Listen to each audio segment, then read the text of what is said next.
Respect is forced, not asked for. If you go around begging for it, you'll end up like a simp snail, leaving a slimy trail of desperation while hiding in your little shell, hoping someone notices you. Here's the harsh truth. No one respects that. But no one ever teaches you how to actually command respect either. That's why I'm giving you 9 Stoic rules that will not only make you respected, but treated like a god. But to reach that final level, I left this secret at the end of this video as a surprise, because it's literally going to shock you. Most people are slaves to their emotions, angry at traffic, upset over a rude comment, or crushed by rejection. But here's the Stoic truth. Your emotions are not your master. They're signals, not dictators. Think about it. How many times has your day been ruined by something tiny? Maybe someone cut you off in traffic, and you carried that anger into your morning meeting. Or your partner made an offhand comment and suddenly you're stuck in a mental loop of negative thoughts. That's not living. That's being lived by your emotions. Here's what most people don't realize. Your emotions are like notifications on your phone. Just because they pop up doesn't mean you have to open them immediately. You can acknowledge them, sure, but you get to decide if they're worth your full attention. The ancient Stoics understood something profound that modern psychology is just catching up to. There's a gap between stimulus and response.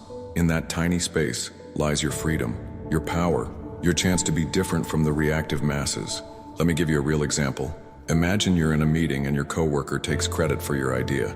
Most people would immediately feel their blood boiling. They'd either explode right there or silently seethe for days. But a master of emotions? They see this as a training ground.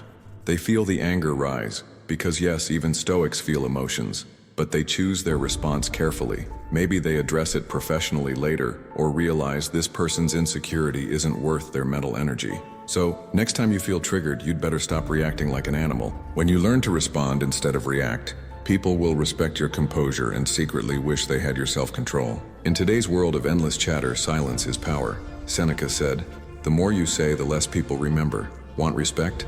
Be the person who speaks with purpose, not noise. Look around you. Everyone's talking, but how many are saying something worth hearing? We've become afraid of silence in meetings, on social media, and even in relationships. We fill every gap with words, as if silence somehow makes us less important. But here's the truth. The most powerful people in any room are usually the ones who speak the least. Think about that person you respect the most. Are they the ones constantly fighting for attention, interrupting others and filling every silence? Or are they the one who listens intently? I'm about to end this man's whole career. And when they finally speak, Pow! everyone leans in to hear what they have to say. Your words are like currency. The more you spend them, the less they're worth. When you speak less, each word carries more weight, more impact, more respect. Practical step. Practice strategic silence. Before jumping into a conversation or argument, think, is what I'm about to say necessary? This one habit can transform how people perceive you, from average to authoritative. Here's how to master this. 1. Listen twice as much as you speak. Your ears and mouth ratio exists for a reason. 2. When you do speak, eliminate the fluff. Make your words count. 3. Learn to be comfortable with silence. Don't fill space just because it's there. Watch what happens when you apply this. People will start valuing your opinion more. They'll seek your advice. Why? Because they know when you speak, it matters. Nothing kills respect faster than blaming others. Stoics knew this well. It's not what happens to you, but how you react to it that matters. So take full ownership of your life. Start small. If you're late to a meeting, don't blame traffic. Say, I didn't leave early enough. Look around you. What do you see? A world full of finger pointing. My boss is holding me back. The economy is against me. My parents didn't give me the right opportunities. It's comfortable, isn't it? Blaming others feels good in the moment. But here's the brutal truth. Every time you point a finger at someone else, you're giving away your power. Think about the last time you heard someone take full responsibility for a mistake. Didn't it immediately earn your respect? That's because it's rare. In a world of excuse makers, the person who owns their failures stands out like a lighthouse in a storm. Here's what most people miss. Taking responsibility isn't about beating yourself up. It's about claiming your power. Because when you own your failures, you also own your successes. When you accept that you're the author of your life story, suddenly every setback becomes a setup for a comeback. Think about the people you truly respect. Are they the ones who are always available, always saying yes, always dropping everything for everyone else? Or are they the ones who know their worth, guard their time, and stand firm in their values? Learn to say no without guilt. Respect starts with self-respect. If something doesn't align with your values or goals, politely decline. People may not like it initially, but they'll respect you for it. Master these boundary-setting techniques. 1.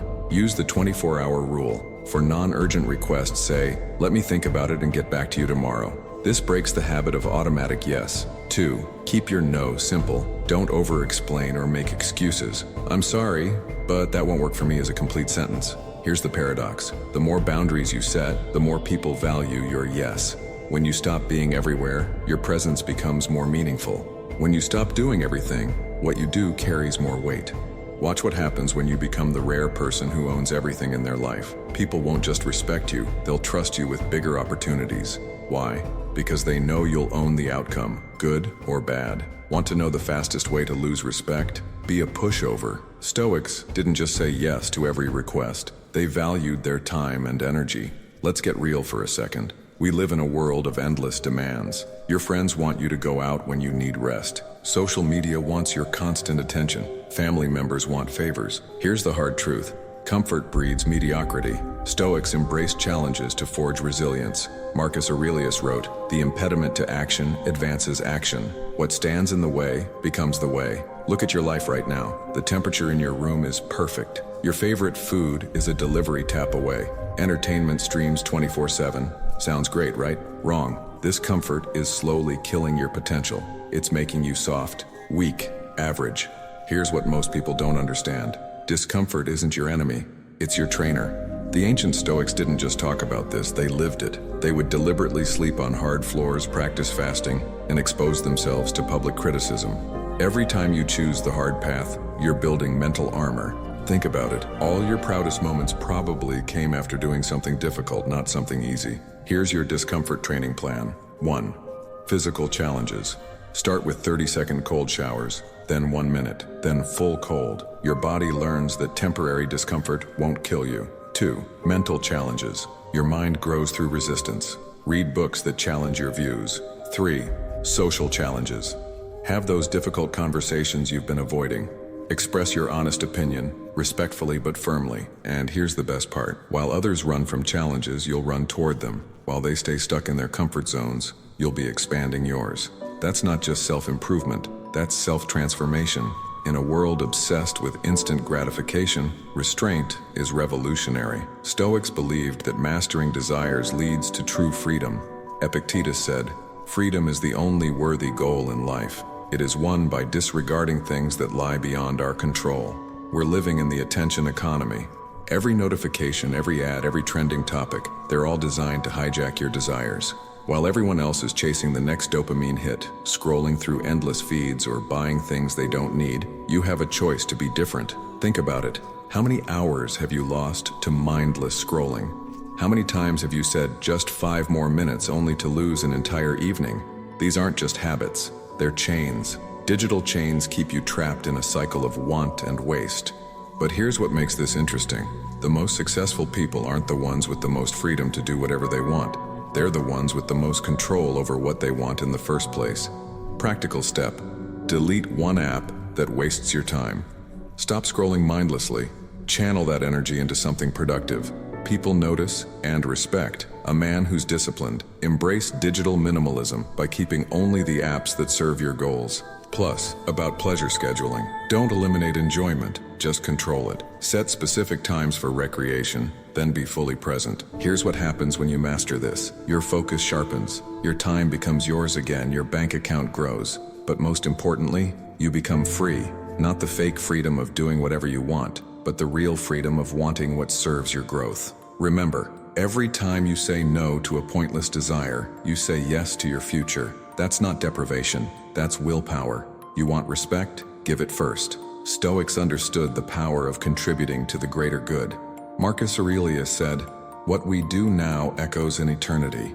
Serving others isn't weakness, it's strength. Do something small but meaningful today. Help a colleague without expecting anything in return. Listen to someone who needs to vent. Respect flows naturally to those who uplift others. Here's what most people get wrong. They think respect is about being tough, being important, or being in charge. But it's also earned sometimes in the small moments when no one's watching.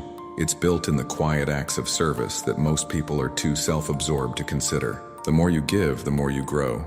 Marcus Aurelius wasn't just a philosopher. He was an emperor who served his people. He understood that true power comes from lifting others, not pushing them down. In a world full of liars, integrity is rare. Stoics believe that your word is your bond. Seneca wrote, "Fidelity purchased with money, money can destroy." People ghost instead of having honest conversations. They make commitments they never intend to keep. They say whatever's convenient at the moment, and then they wonder why nobody trusts them, why real success feels out of reach. Here's what most people don't understand. Integrity isn't just about being honest with others, it's about being honest with yourself. Every time you break a promise to yourself, you're teaching yourself that your word means nothing. Every time you follow through, you're building something priceless, self-trust. You become someone whose word is gold. Notice how rare that is, because integrity isn't built in big moments. It's built in thousands of tiny decisions day after day when no one's watching. Here's your integrity blueprint. 1. Under-promise, over-deliver. Don't commit to what you're not absolutely sure you can do. 2. Keep promises to yourself first. Your morning routine, your workouts, your goals, treat them as seriously as promises to others. 3. When you mess up, own it immediately. No excuses, no justifications. Clean it up and make it right. And here's the real power move. In a world where everyone's looking for shortcuts, be the person who takes the long road of integrity. While others chase quick wins, you're building something unshakable, a reputation that money can't buy. And now the final rule, the one that ties everything together. Live for something bigger than yourself. And no, for purpose, I don't mean the average misunderstood one like, I'm gonna be rich. I'm talking about the reason you were born, your final destiny. The Stoics understood that true respect comes from how you're remembered. Ask yourself, what do I want people to say about me at my funeral? Make sure to answer this question before your time comes. Align your actions today with the legacy you want to leave. When you live with purpose, respect isn't just earned, it's immortalized. If these Stoic rules resonated with you, hit the like button and subscribe for more life-changing insights, and if you're ready to take part in the legacy of Men of Stones. And remember, the only way to truly honor these rules is to start living them. If you're serious about reclaiming your masculinity back or boosting it through the moon, let me know in the comments topics or problems you're stuck on, and I'll bring the solution to light. Until next time.